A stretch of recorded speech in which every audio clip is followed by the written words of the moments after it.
अस्य श्री शनिशास्त्रना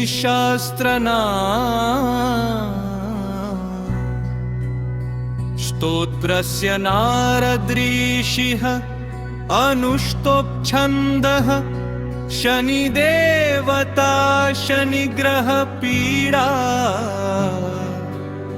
शमनार्थे जपे विनियोगः।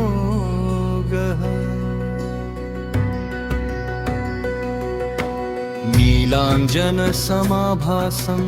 रविपुत्रं यमाग्रजं छायामार्तण्डसम्भूतं तं नमामि शनैश्चरम्।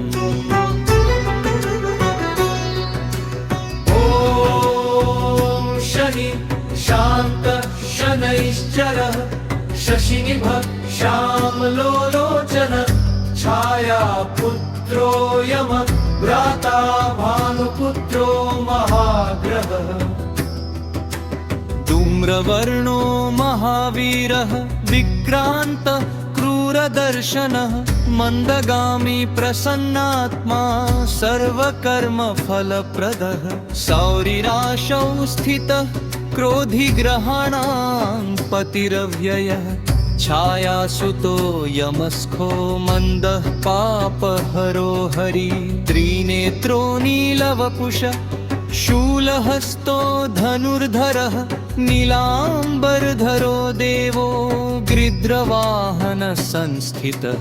शनै चरन् देवो लोकानां हितकार्ता सर्वव्याधिविनाशाय भक्तानां भयहारकः।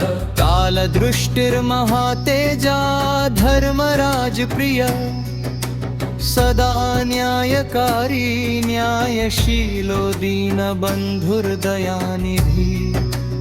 अष्टमस्थानसंस्थश्च दशमस्थानसंस्थितः योगदः कर्मदाता च आयुर्दाता महाबलः।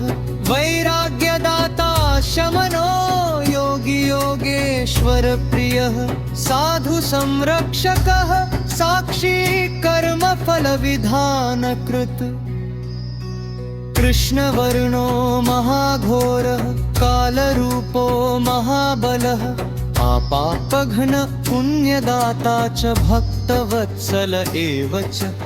इदं शनिशास्त्रनाम स्तोत्रं यः पठेत् श्रद्धया नर शनिपीडा विनश्यन्ति कर्मदोषा प्रणश्यन्ति।